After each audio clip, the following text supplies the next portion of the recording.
to that effort is a transition team that is defined by the excellence New Yorkers will soon come to expect from government.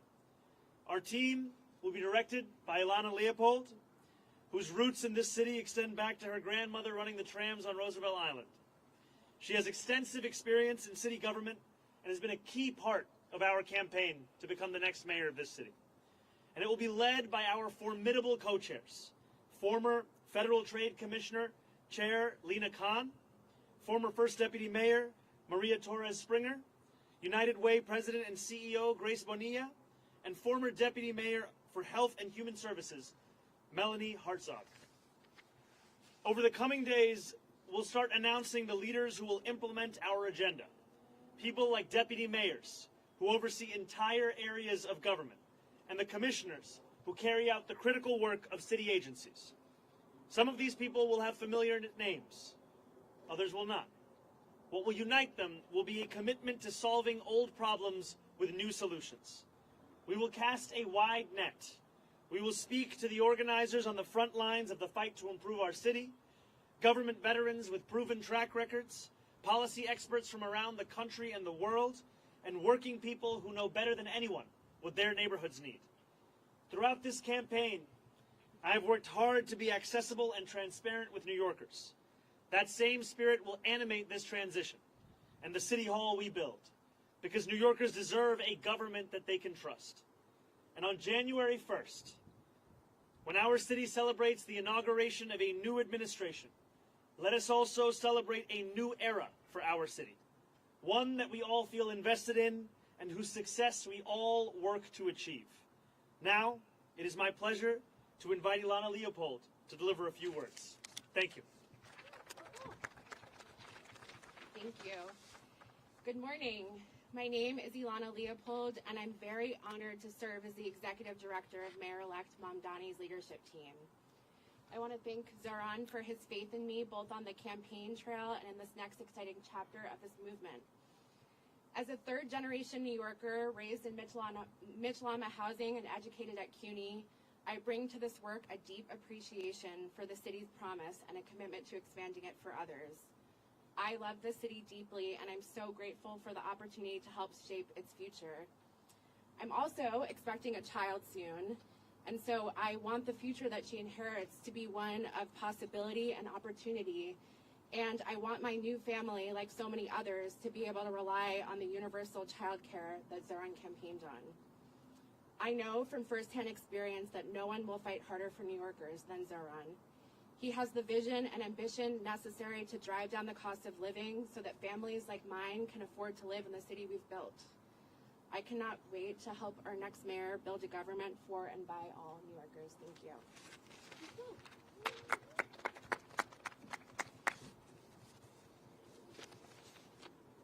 Good morning. My name is Grace Bonilla, and I am excited to be with all of you today. I want to congratulate Mayor Elect Mamdani on his historic victory in a campaign that captured the imagination of so many and centered the needs of working New Yorkers as a North Star. I'm honored to be part of a transition team and eager to work with you to build an administration that will work tirelessly to ensure working New Yorkers can finally afford to live and raise their families in the city that they love. As a native of Queens and a daughter of Ecuadorian immigrants who has dedicated my career to fighting for vulnerable New Yorkers, this appointment means a lot to me, particularly at a time when our immigrant communities and the people I serve are under attack. As we stand here today, 1.8 million New York City residents are without benefits to feed themselves and their families because of the inactions from the federal government. I am confident that Mayor-elect will always stand by New Yorkers and fight against any federal encroachment and that target the programs our neighbors need to survive. I look forward to helping him to build working to build an effective government that keeps every New Yorker safe, healthy, housed, and built on the promise of our city and the brilliance of our people. Ahora en español. Ante todo, quiero felicitar al alcalde electo Mamdani por su victoria histórica y por una campaña que cautivó a tantos y que le dio prioridad a las necesidades de los neoyorquinos luchando por sobrevivir en esta ciudad. Estoy muy orgullosa de formar parte de su equipo de transición y estoy lista para trabajar con usted para construir una administración que se esfuerza incansablemente para garantizar que todos los neoyorquinos puedan finalmente vivir y criar a sus familias en esta ciudad que tanto amamos. En este preciso momento, 1.8 millones de residentes de la ciudad de Nueva York carecen de beneficios para alimentar a sus familias y a sí mismos, debido a la inacción del gobierno federal. Confío que en el alcalde electo siempre defenderá a los neoyorquinos y luchará contra cualquier acción federal que afecte negativamente a los programas que nuestros vecinos necesitan para sobrevivir. Espero poder ayudar a construir un gobierno eficaz que garantice la seguridad, la salud y la vivienda de todos los neoyorquinos y que aproveche el potencial de nuestra ciudad y el talento de nuestra gente. Muchas gracias.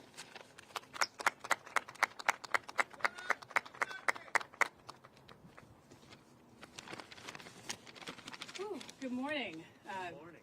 My name is Mel Hartzog. No one calls me Melanie except my mother when I'm in trouble. And I'm so excited to be with you all today. I first want to start off by congratulating our Mayor Elect Mamdani on an impressive and amazing campaign and victory last night. In my day job, I lead the New York Found Wing, one of the city's largest and oldest social service organizations. I previously served across 2 administrations as the Deputy Mayor for Health and Human Services, Director of the Office of Management and Budget, Deputy Commissioner for the Administration for Children's Services, among other roles. There's one thing I've been reminded of in this work, time and time again. It all comes down to economics. Paying your rent, putting food on the table, taking care of your kids. That's what New Yorkers care deep down about, and that's what the Mayor-elect has so successfully tapped into. It's my honor to join the Mayor-elect and this incredible group of women who epitomize public service to make sure that we bring the very best, brightest, and most principled people to deliver for our fellow New Yorkers on this moment of promise. Thank you so much. Good morning, everybody. It's great to see you all. I want to start off by just congratulating our Mayor-elect Mamdani on an incredible victory and a just remarkable campaign this last year.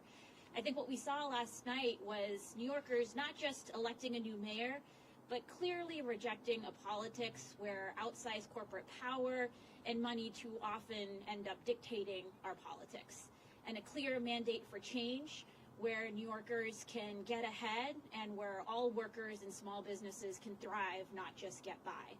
I think what we saw through the campaign was an operation that showed extraordinary discipline, rigor, talent, and I know that Zoran has the vision and courage to make sure that we can actually deliver. It's such an honor to get to be part of his transition team, and I'm so excited to work with the co-chairs to make sure that we are building an administration that can hit the ground running on day one and deliver for all New Yorkers. Thank you so much.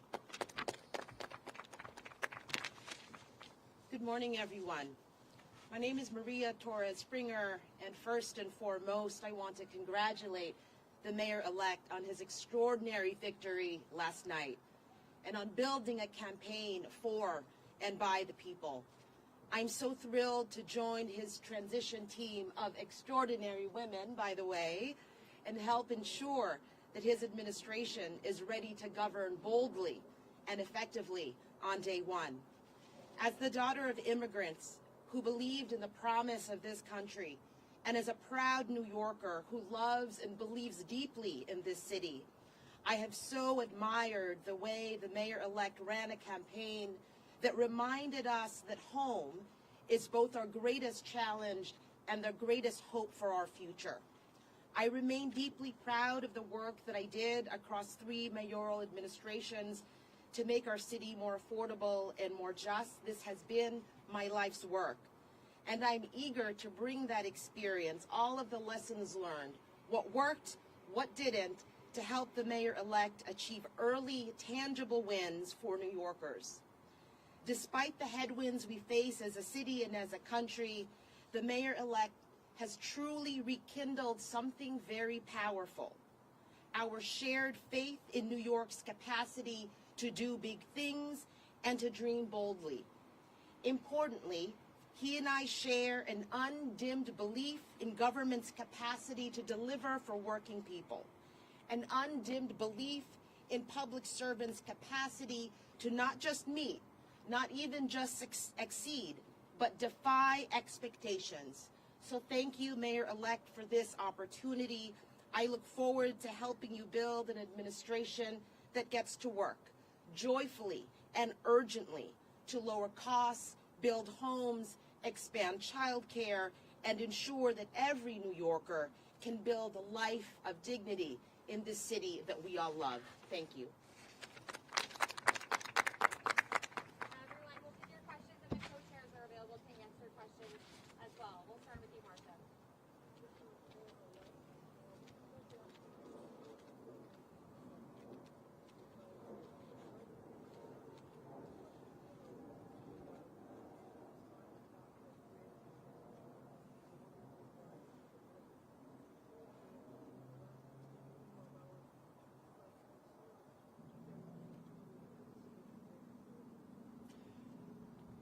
I look forward to being the mayor for every person that calls this city home. That includes the Jewish New Yorkers that voted for our campaign and those that didn't. My responsibility is to all 8.5 million New Yorkers, and we chose this location as a reflection of the borough that I serve and the fact that we are proud to be known as the world's borough. And for far too long, that embrace of so much of what makes New York City special, so much of what makes it the place that we are proud to call it our home, it has been missing in our leaders in this city. And I am excited to be the first immigrant to lead this city in generations, and excited more, frankly, to deliver on an agenda of affordability alongside these incredible co-chairs for New Yorkers across the 5 boroughs. So, Ron, what does your Right here, sorry, victory we're gonna go to say to the Josie right here. Democratic Party and to Donald Trump? Yeah.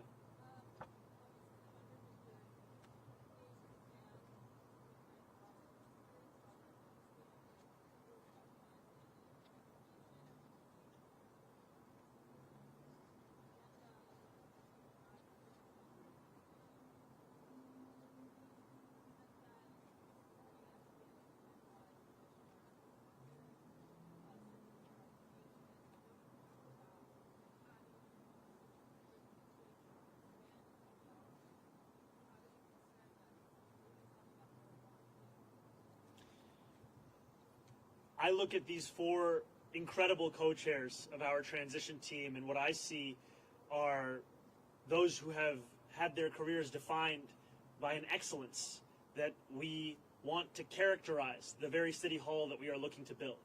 These will be the leaders of our transition, and also this transition will expand and extend beyond any one specific set of issue areas. So the topics of education and public safety continue to be of immense importance. We continue to prepare for the delivery on those very issues alongside the others that concern New Yorkers, and that will be the work of the next 57 days. And just to your second question, I am willing to consider anyone to work in my city hall so long as they are committed to working for my administration and to delivering on an agenda to lower costs for New Yorkers in the most expensive city of the United States. All right, we'll go to Sam over here.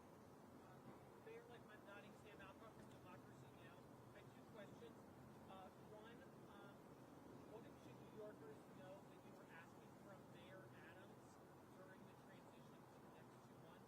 And second, you are not going to be the mayor for the next 2 months, but for months now, ICE agents have been abducting immigrants at 46 Federal Plaza.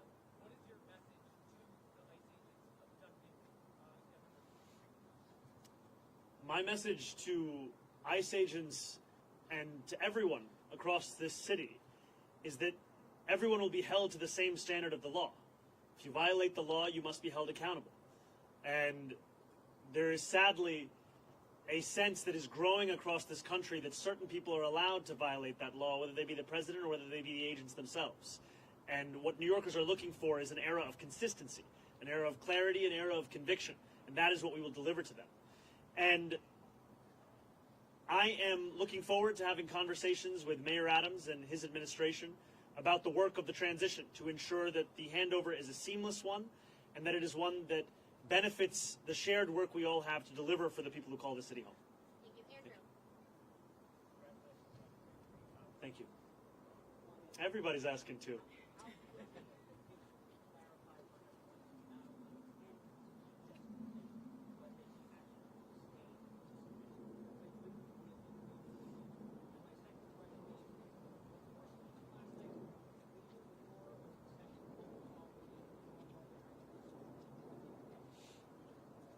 I've made my intention clear to retain Commissioner Tisch, and I look forward to having conversations with her on that very subject. Last night, I spent time with my wife, with close members of my team, as we watched the results come in. I spoke briefly with Curtis Sliwa, and then I headed to address the thousands of New Yorkers that were there, waiting to hear of what this new era of government will look like. And that is always my focus. Not on the candidates of this past election, but rather on the people that are so often left behind by our politics, and I look forward to serving them. Yeah, Morgan, go ahead. Hi, sir. How are you? Doing well. How are you, Morgan? Hanging in there. So just two more questions. Mayor Eric Adams just announcing that he plans to offer former employees who were terminated for refusing the second COVID vaccine, offering them to have the opportunity to get their jobs back. Hoping you could react to that. I know that this happened, but also just more broadly, he's also talking about stacking the rent guidelines more. What do you think about some of these efforts that he's making in these last final days to potentially make your job more difficult? The mayor is seemingly unsatisfied with a record of raising rents by more than 12% on more than 2 million New Yorkers, and has gone so far as to consider appointing someone to the Rent Guidelines Board who is known for being a star, I think, on a show called Selling New York. And in many ways, that's the description of what he wants to do over these next few months. I continue to believe in the importance of delivering relief for the 8.5 million people who love this city, who live in this city, but cannot afford to continue to be here. And last night I spoke of Wesley, an 1199 organizer that I met outside of Elmhurst Hospital less than a week ago. And as I asked him how long it took him to get to work, he told me 2 hours. I asked him, where were you coming from? He told me Pennsylvania. That, for many New Yorkers, is now the reality, where they have to live elsewhere because they can't afford to live in the place that they love. And that has to be our compass in guiding the work that we do to ensure that we can make this a city that is livable and make this a city that finally turns the page on an era of big money and small ideas. Thank you. Yeah, I'll go Holly right here.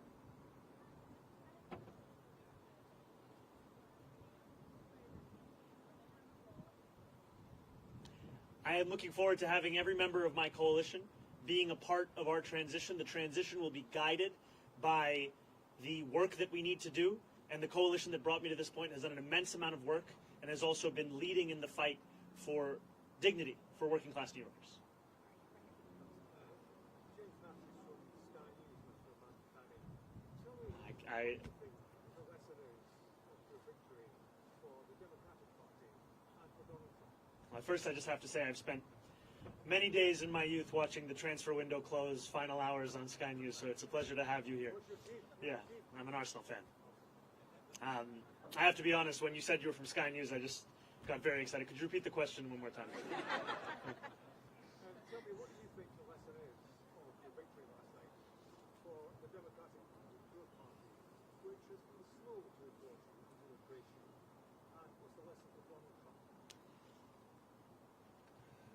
I think the lesson for the president is that it's not enough to diagnose the crisis in working class Americans' lives. You have to deliver on addressing that crisis. This is a president who ran a campaign on the promise of cheaper groceries, and now, as was said by one of our co-chairs, has gone so far as to cut SNAP benefits for close to 2 million New Yorkers. Someone who is literally making it harder to afford those same groceries whose price he was decrying not that long ago. And what scares Republicans across the country is the fact that we will actually deliver on this agenda. And the contrast is something that they cannot bear to witness. And I try to keep my focus similar to that cover on the New Yorker where the world ends at New Jersey, and thinking about what this means for our city instead of for our nation. And I will tell you that for our city, what left me with such great hope last night were the stories from so many New Yorkers who had never voted before, who had lost hope in politics years ago. And to stand here before you, having received over 1 million votes in an election that saw turnout the likes of which we haven't seen since 1969, it shows that politics, once again, is offering more than just a settling for the crumbs that are not able to meet the needs of so many families across the city. We are finally offering a vision that can meet the scale of the crisis in working class New Yorkers' lives. Thank you. Thank you very much. Please.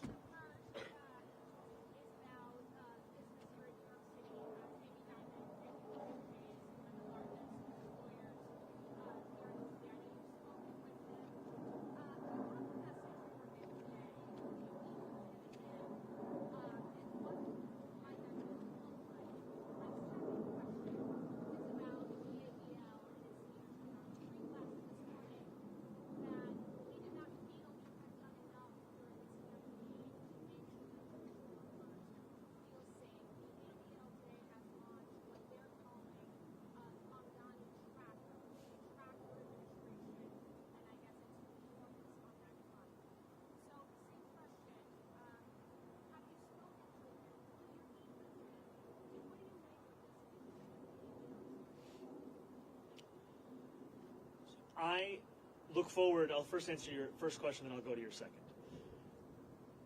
I look forward to meeting with Jamie Dimon and meeting with anyone who is concerned about the future of our city and is invested in the vitality of that same city. And these are not very different from the conversations I had over the course of this campaign with many business leaders who, while we may have disagreements on fiscal policy, we also found many areas of agreement as to what the city actually needed. And I think it is critically important that we start to embody a style of leadership that does not demand agreement across every single issue in order to even have a conversation. We need to be able to deliver for New Yorkers, and that means to meet New Yorkers, even those with whom we have any disagreements. So I look forward to having those kinds of meetings, be it with Jamie Dimon or be it with other business leaders, and continuing to show that our affordability agenda is an agenda that would also benefit businesses across the city. Because what I've heard from many of those same business leaders is that the inability for city government and state government to provide universal child care has led to businesses sometimes having to provide stipends to their own employees given the expense of that child care. Makes sense because child care in this city costs an average of $22,500 a year, which is a burden that many families cannot bear. And I also look forward to streamlining the regulations within city government. I'm someone who believes deeply in the public sector, believes deeply in public regulation, and I also believe if I cannot give you an answer as to why a regulation exists, then it likely doesn't have a good reason to exist any longer. And that extends to when a restaurant owner told me of the $25 a year he has to pay the city for the right to sell a frozen dessert. And it also extends to the way in which we fine and fee small businesses across the city, which is why we've committed to cutting that in half. And I have not spoken to Jonathan Greenblatt. I take the issue of anti-Semitism incredibly seriously. And last night in my speech, I spoke about how my city hall will stand steadfast with Jewish New Yorkers in fighting the scourge of anti-Semitism across the city and making that clear in the actions that we deliver on from January 1st. And I look forward to working with Jewish leaders across this city, whether they be elected officials, whether they be rabbis, whether they be community leaders, to deliver on the promise of not just protecting Jewish New Yorkers, but celebrating and cherishing them in this same city.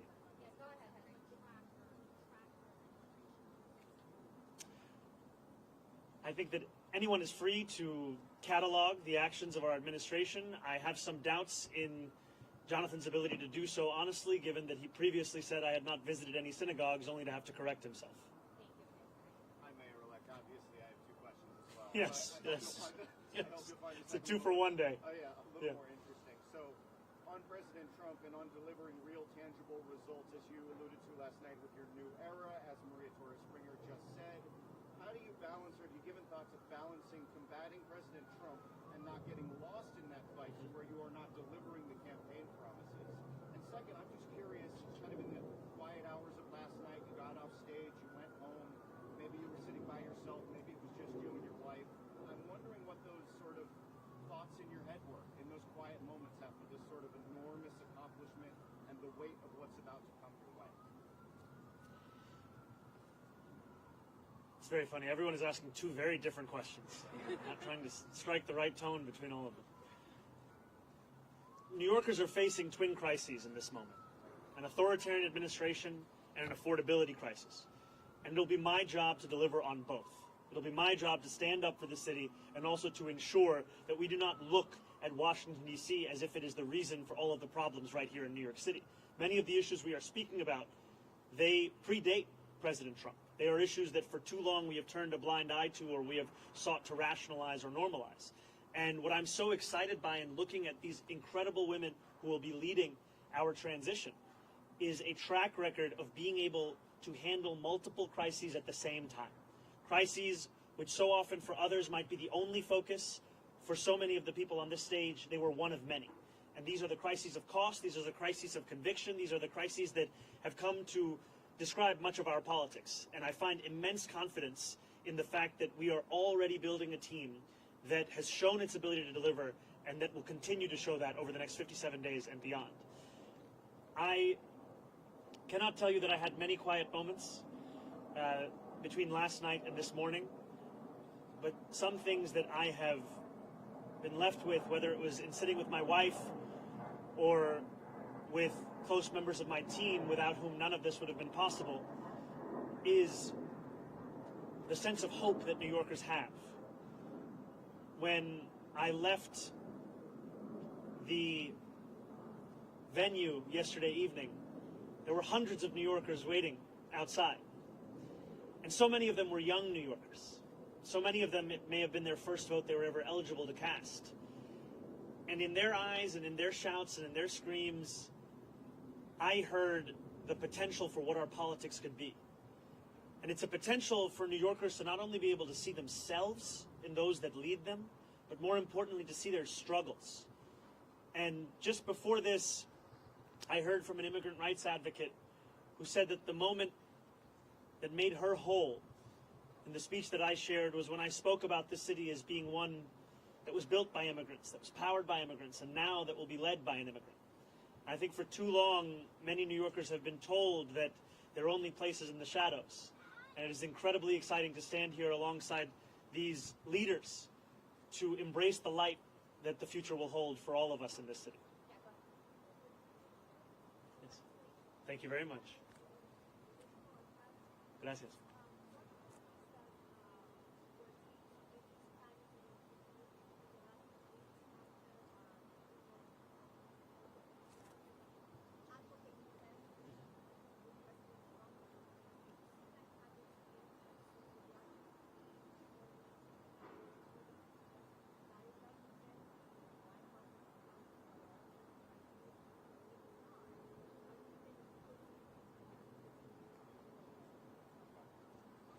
The White House hasn't reached out to congratulate me. I continue to be interested in having a conversation with President Trump on the ways in which we could work together to serve New Yorkers, whether that be delivering on his campaign promises around cost of living or the many issues that New Yorkers have been sharing with me about the drastic impacts that the legislation that President Trump has ushered through Washington will mean for them and their lives. Too often we understand these impacts solely at an individual level, but if we just speak a little bit more about SNAP benefits, these are not just affecting the close to 2 million New Yorkers who are on SNAP, these also affect the grocery stores across our city. There were a number of mom and pop owned grocery stores that spoke to me about the fact that in the Bronx, SNAP revenues make up more than a quarter of all of their revenue. And this has the impact of decimating their ability to keep their doors open.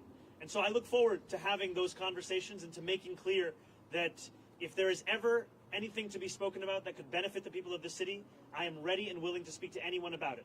But if it is a conversation to come at the expense of those people, then I will fight that idea tooth and nail, because my job is to serve this city.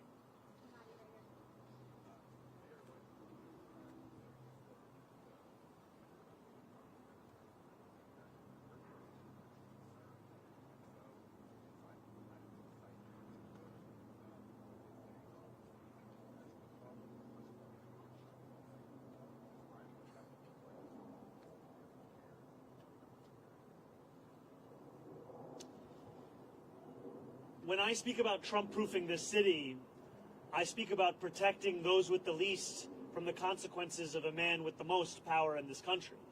It is in part a reference to the need to ensure that any fight for additional revenue is one that also looks to try and protect those same New Yorkers from these kinds of cuts to the greatest extent that we can.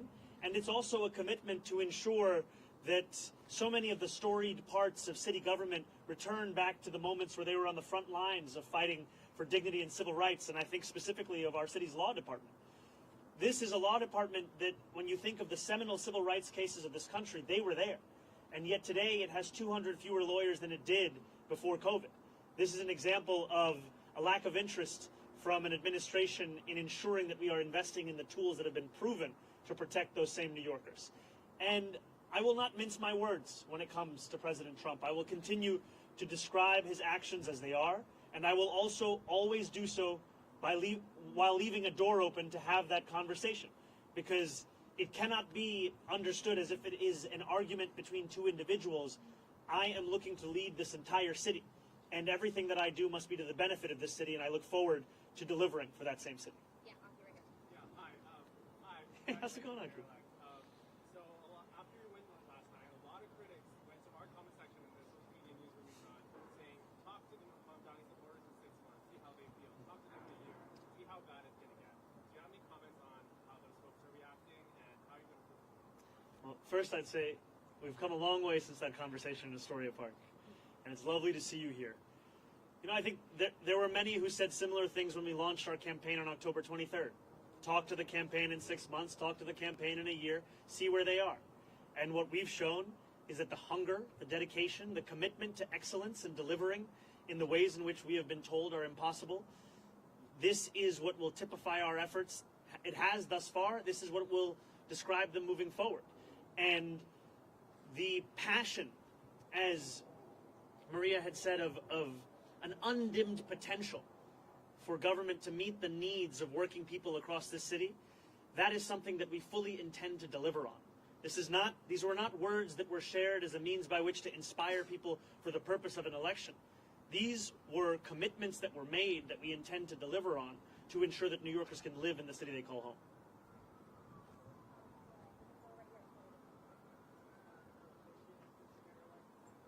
I'm sorry, could you come a little closer or speak a little louder?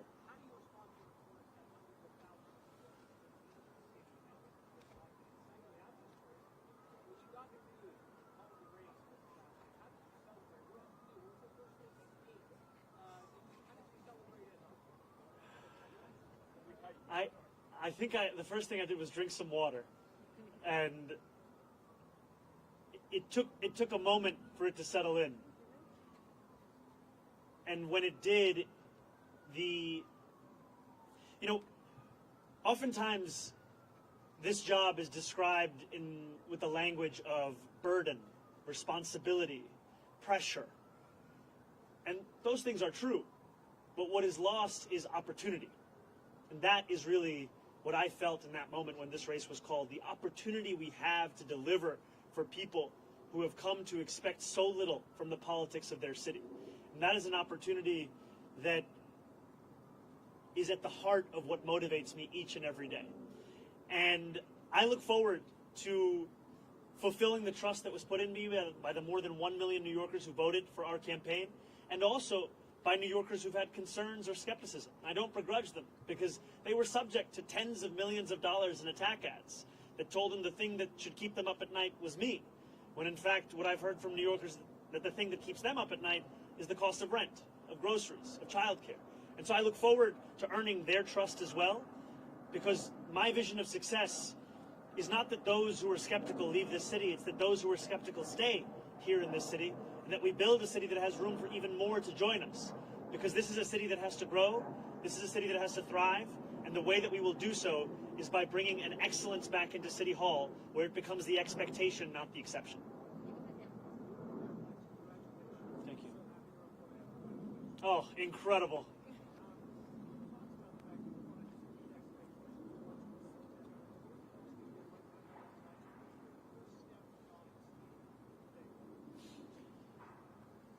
My first day in City Hall will look like my last day. It will be focused on the cost of living crisis. It will be focused on delivering for the New Yorkers who have been priced out of this city. 1 in 4 New Yorkers currently living in poverty across the 5 boroughs. And what excites me so much about being on the stage alongside these incredible leaders is that this is not a job that can be done alone. This is not a job that can be done by one person with one vision. It is a job that must be done by a team that is united in purpose in fulfilling the agenda that we ran on, an agenda of affordability. And for too long, we have heard from politicians who have told us what they can't do, and in reality what they mean to say is what they won't do.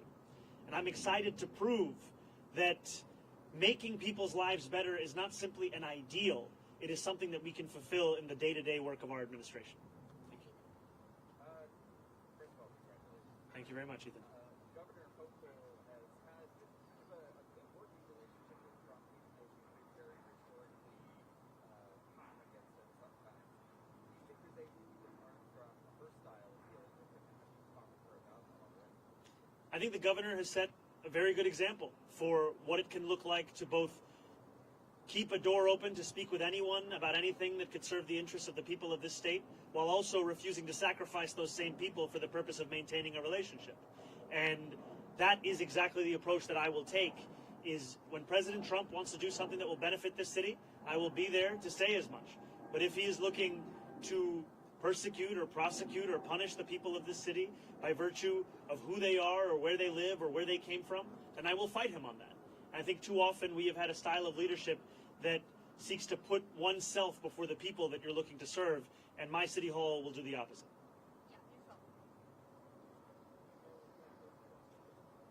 Oh, thank you.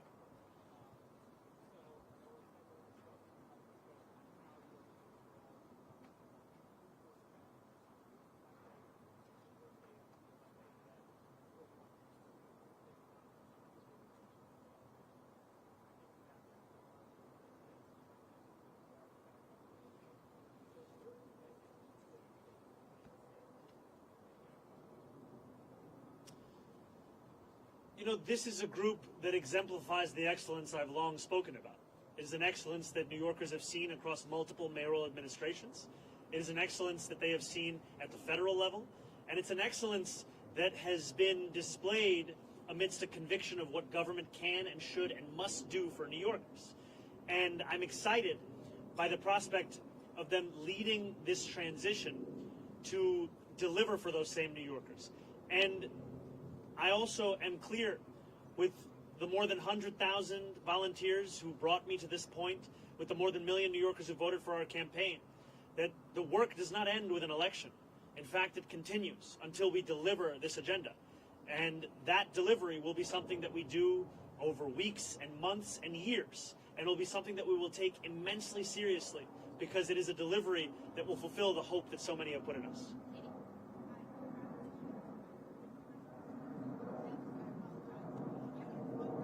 Could we do the first one? I'll answer, then we go to the second one? Perfect. Yes.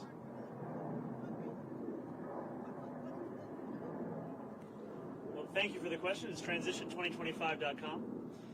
And, you know, there were a few months ago where I told supporters across the city to stop donating. And today I am asking them to start once again. And I am asking them to do so because of the fact that a transition that can meet the moment of preparing for January 1st is one that will require staff, it will require research, it will require infrastructure. And those are things that we will have to provide. And I'm excited for the fact that it will be funded by the very people who brought us to this point, the working people who have been left behind by the politics of the city.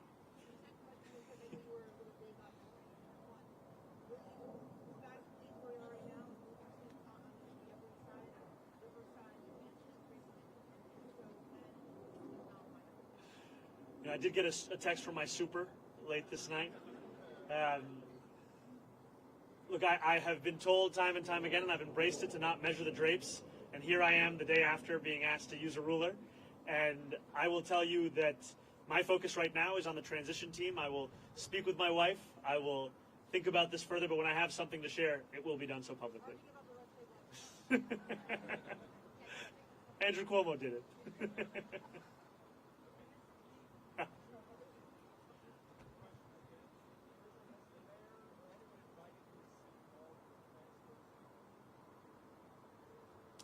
The mayor has not invited me as yet to go to City Hall, but I look forward to having those conversations about the transition.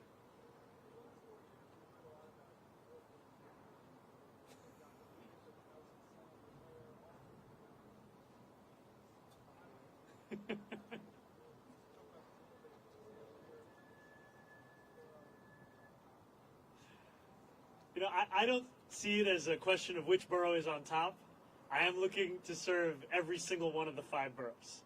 And in each of these boroughs, I find so much of the inspiration of the work that we have to do in City Hall. And I'm also proud to represent Queens in the state legislature. I'm proud to be a resident and an assembly member for Astoria and for Long Island City. And I'm proud that we are standing here today in the world's borough to embrace what gives so much meaning as to what it means to be a New Yorker here in this moment today.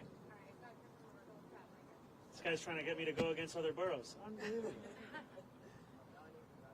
Where's the suit? Good to see you.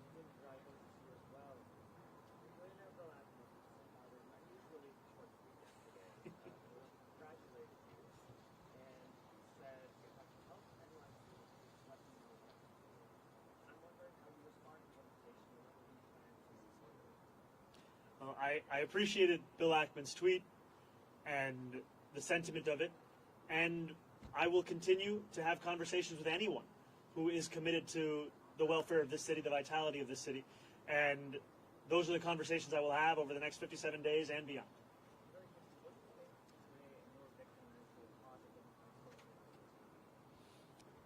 I can tell you what it means in this city.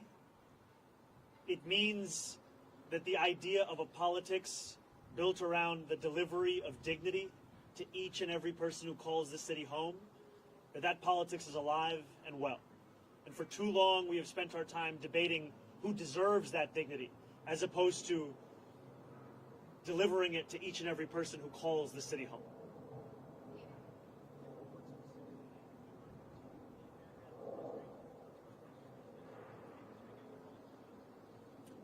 I didn't hear the second.